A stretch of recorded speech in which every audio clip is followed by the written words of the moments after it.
Once upon a time, in a small village in France, there lived an old miller who had 3 sons.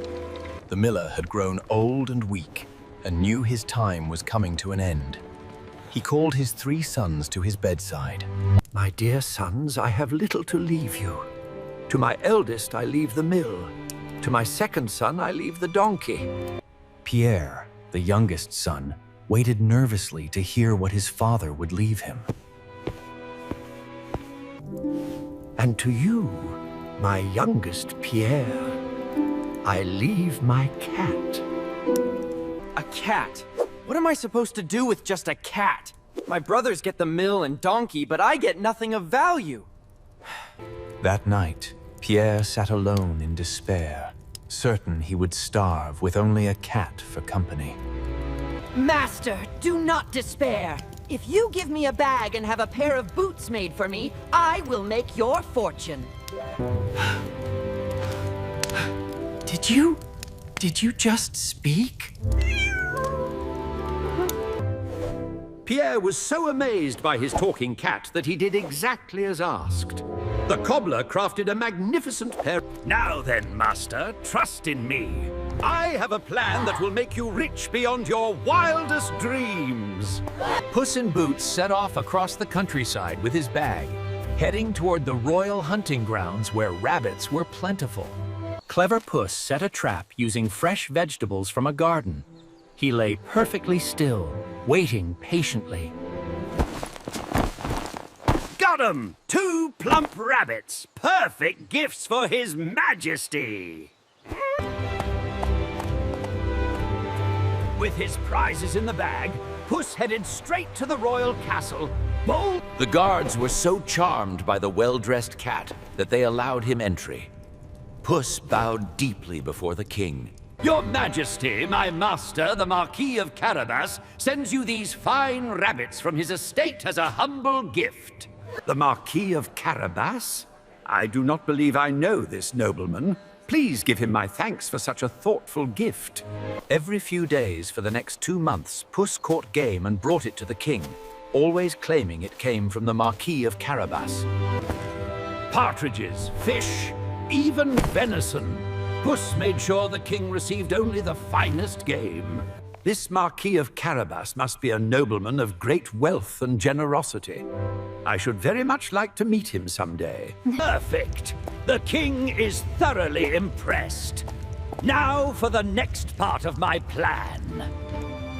One morning, Puss learned that the king and princess would be riding along the river road in their royal carriage. Master, you must trust me completely. Go into that river and pretend to be drowning. I will handle everything else. Pretend to drown? Puss, have you lost your mind? This sounds like a terrible plan. Though he had doubts, Pierre trusted his clever cat and did as instructed. Soon, the royal carriage appeared on the road, carrying the king and princess on their afternoon ride. Help! Help! My master, the Marquis of Carabas, is drowning! Thieves have stolen his clothes and thrown him in the river! The Marquis of Carabas in danger? Guards! Save that man at once! Bring him to the carriage! The royal guards rushed to Pierre's aid and pulled him safely from the river, just as Puss had planned.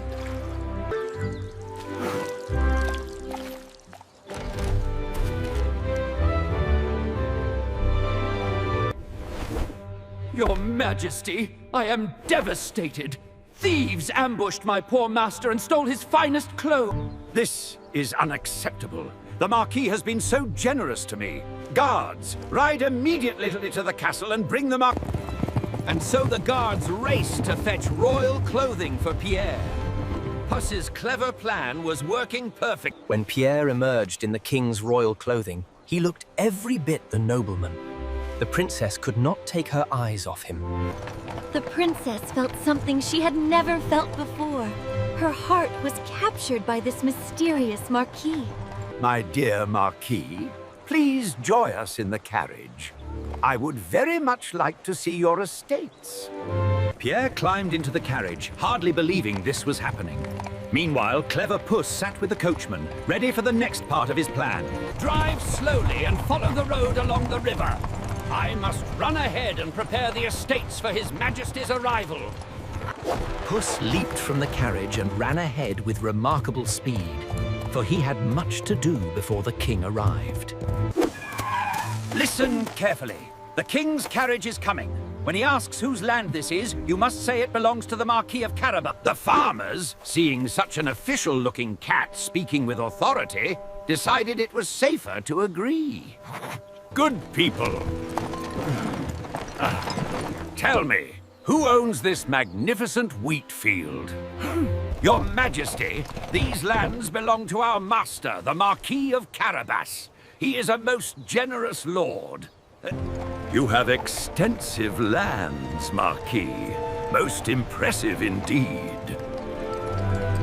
Puss ran ahead again and again, reaching every field, orchard, and pasture before the carriage. At each stop, he told the workers the same story. Each time the king asked who owned the lands, the answer was always the same. The Marquis of Carabas. With each passing mile, the princess grew more enchanted. Pierre, despite his humble origins, was beginning to fall for her as well. Meanwhile, Puss had reached the most dangerous part of his plan. Ahead stood a dark... This ogre owned all the lands that Puss had been claiming belonged to Pierre. The door opened, and there stood the ogre. Monstrous, huge, and fearsome. Who dares disturb me? A tiny Maine Coon cat? You would make a crunchy snack.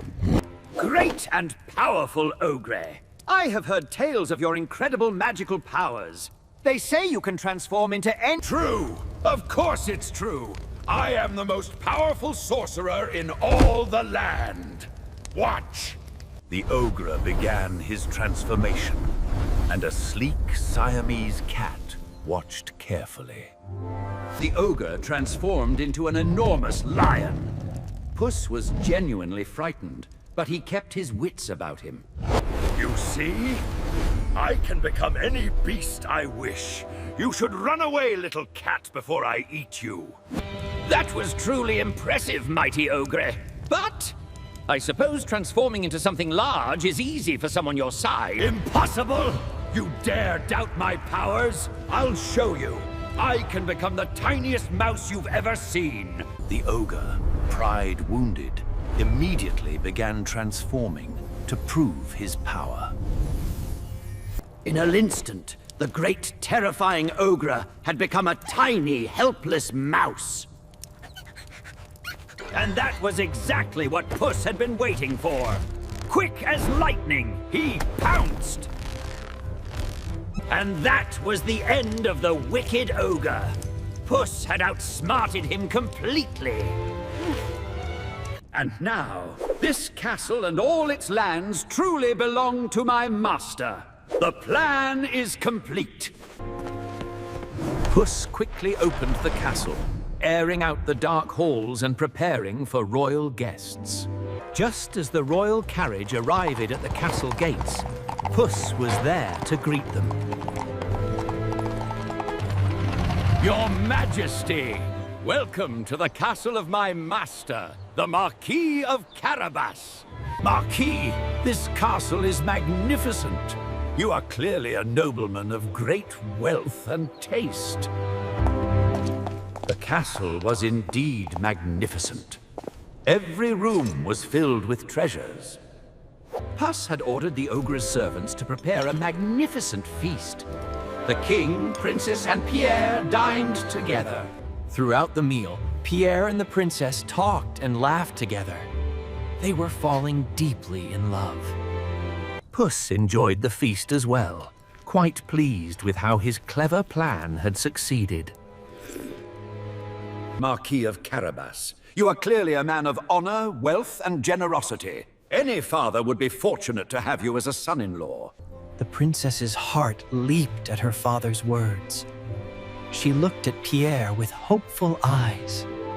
Your Majesty, you honor me greatly.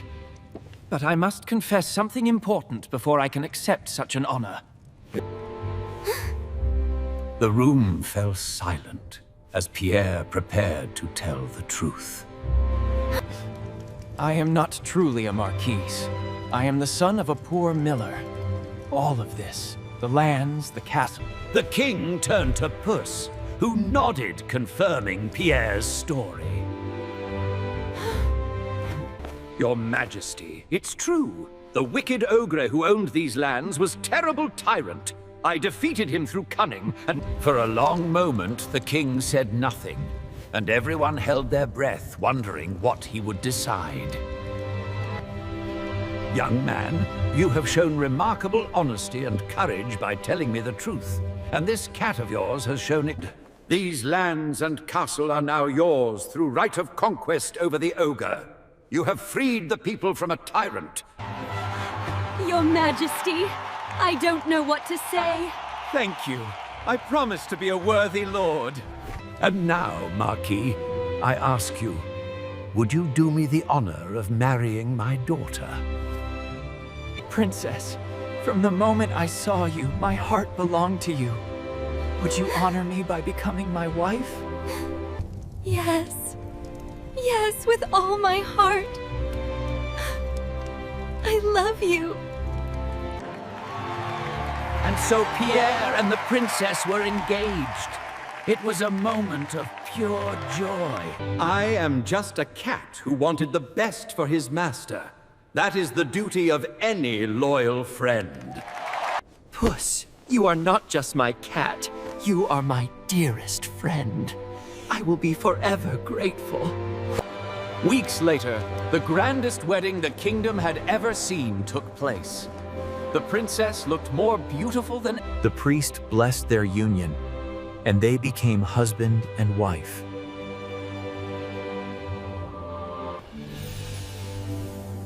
With a kiss, their love was sealed forever. The celebration was magnificent. Everyone in the kingdom was invited, and the festivities lasted 3 days and nights. Pierre and the princess lived happily in the castle, ruling their lands with kindness and wisdom. Pierre proved to be a fair and generous ruler. He helped the farmers, protected the merchants, and listened to all who sought his counsel. The people loved their new lord and lady, who treated everyone with respect and fairness. Under Pierre's leadership, the lands prospered. Crops grew bountifully, and no one in the territory went hungry. Pierre never forgot his humble origins. He ruled with wisdom and compassion, always remembering what it was like to have nothing. He kept a carving of his father's windmill on his desk to remind himself where he came from. Pierre invited his brothers to live at the castle. His brothers apologized for doubting him, and the family was reunited in happiness. As for Puss in Boots, he lived in absolute luxury, just as he deserved. And that's when I faced the fierce ogre. He was the HS tall. A year later, Pierre and the princess welcomed their first child, a healthy baby boy who would one day inherit the castle and lands. The baby absolutely adored Puss, and Puss became the child's devoted protector. Every night, Puss slept beside the baby's cradle, keeping watch like the loyal friend he had always been. You have become a fine lord, Pierre. Your father would have been proud. I owe everything to Puss. Without his cleverness and loyalty, I would still be a poor miller's son with nothing. Puss heard these words and felt warm pride, knowing his master appreciated him. The castle hosted grand balls where nobles from across the kingdom came to dance and celebrate. Puss was quite the charmer, just as clever in love as he had been in adventure. The villages that once trembled under the ogre's cruelty now flourished. Pierre ensured roads were repaired. The grateful villagers erected a statue of Puss in the town square to honor his bravery and cleverness in freeing them from the ogre. Not bad for a miller's cat, eh? Years passed peacefully. Pierre and the princess had 3 beautiful children who all loved their Uncle Puss dearly. And that, my boy, is how your father became a great lord. Through cleverness, courage, and a bit of help from his faithful cat. Uncle Puss, you're the bravest cat in the whole world. When I grow up, I want to be just like you. Remember, young prince, true cleverness is not about tricking others for selfish gain. It's about using your wits to help those...